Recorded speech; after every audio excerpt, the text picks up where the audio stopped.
Hello, A-Push students, and welcome to another edition of A-Push Today. My name is Victor Yao, and I am a San Marino High School 11th grader currently enrolled in Mr. Peter Bocconi's AP US History course. In today's video, we will be exploring A-Push Topic 3.2, the French and Indian War. But what, you're probably wondering, will we need to know specifically about this topic? Well, the answer to that question can be found in what's called the A-Push Course and Exam Description Learning Objective, with that learning objective now appearing on the slide before you. In other words, by the end of this video, and especially for the May A-Push exam, you will need to be able to explain the causes and effects of the French and Indian War. But before beginning my presentation on 3.2 and the related learning objective, I want to take a second and describe how I plan to proceed. First, I'm going to describe in one sentence what the French and Indian War was. Then, I'm going to describe some background relating to the French and Indian War, focusing primarily on the factors leading up to it. Next, I'll describe the war in more detail. Then I'll offer up a few short-term and long-term effects for the war before closing out with two good stories related to it. Let's start. In a nutshell, the French and Indian War was an armed conflict that pitted the colonies of British America against those of New France, with each side supported by military units from the parent country and by Native American allies, with the war officially having taken place between the years 1754 and the proclamation of 1763.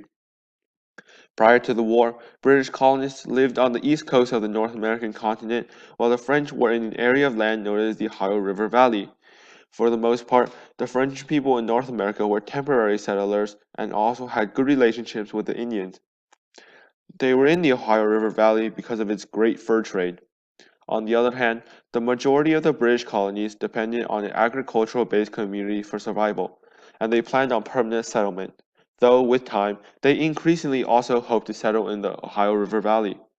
This created increased conflicts between the British colonists and the Native Americans due to British encroaching upon native lands. It also increased conflicts between the British and the French over control of this valley. This competition ultimately culminated in what would become known as the French and Indian War. In this image, you can see the red is the British, and they are living on the eastern side of North America, and the French is the blue, and they're settled in the Ohio River Valley.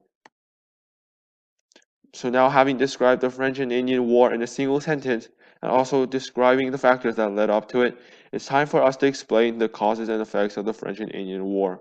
And to do this, we have to first look to the key concepts, which are on the slide before you.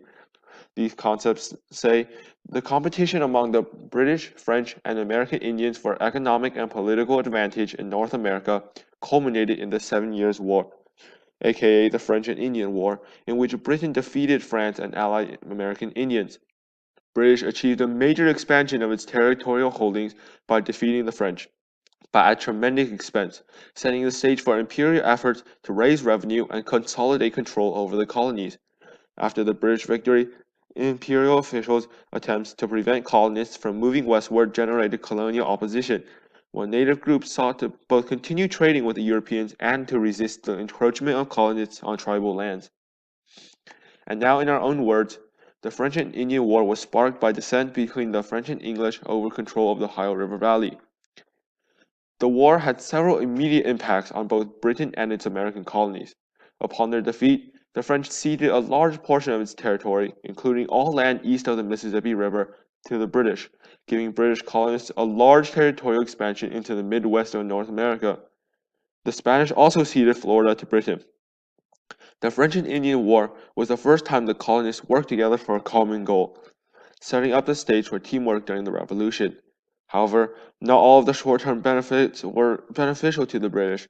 After the war, there were increased tensions between the English colonists and Native Americans in the River Valley over the possession and encroachment of native lands. Here you can see the before and after land holdings of the British, the French, and the Spanish, with the British land obviously expanding a lot after the war.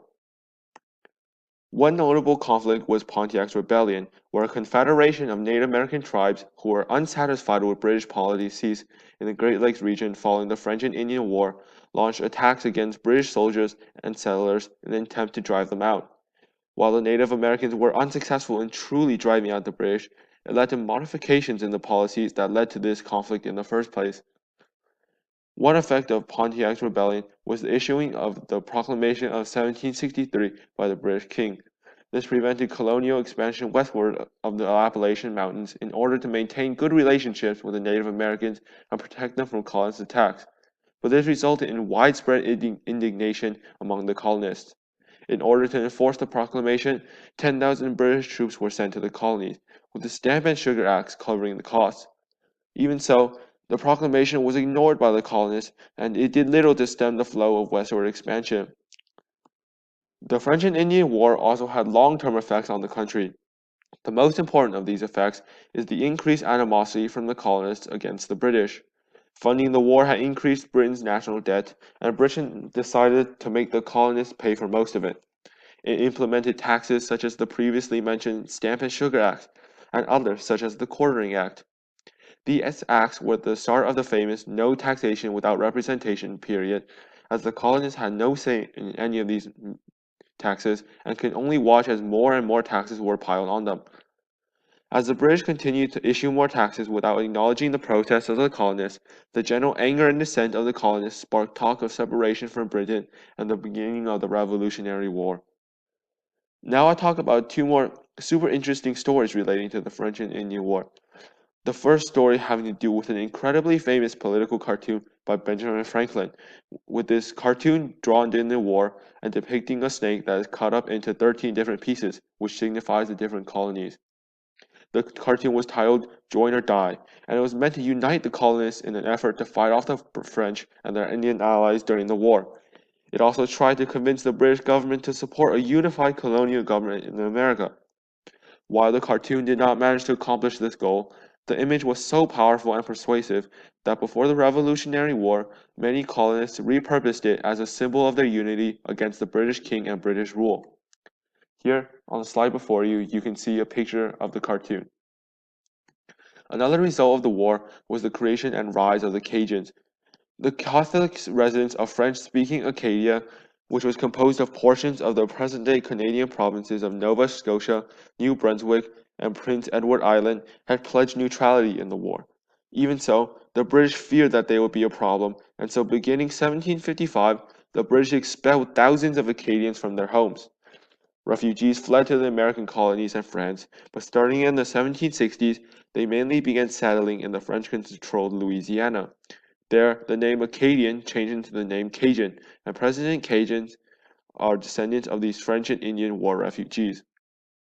Clearly, the French and Indian War had lasting effects for both Britain and its colonists. In summary, lasting effects of the war consisted mainly of a major expansion of Britain's territorial holdings. It also resulted in dissent among colonists regarding imperial efforts to raise revenue and consolidate control over the colonies, sparking the American desire for independence. Now you are fully prepared to answer the question, explain the causes and effects of the 7 Years' War, the French and Indian War. And with that said, today's episode of A-Push Today comes to an end. It's been an honor and a pleasure, though I can't take full credit for this work. My friend and fellow SMHS junior, Sophia Yao, has helped tremendously to make this work possible. In other words, this work has been a true team effort. Other than that, I just want to say thanks for watching, best of luck on this year's exams, and stay healthy. This is Victor Yao, wishing you all a great Titan Day, and now signing off.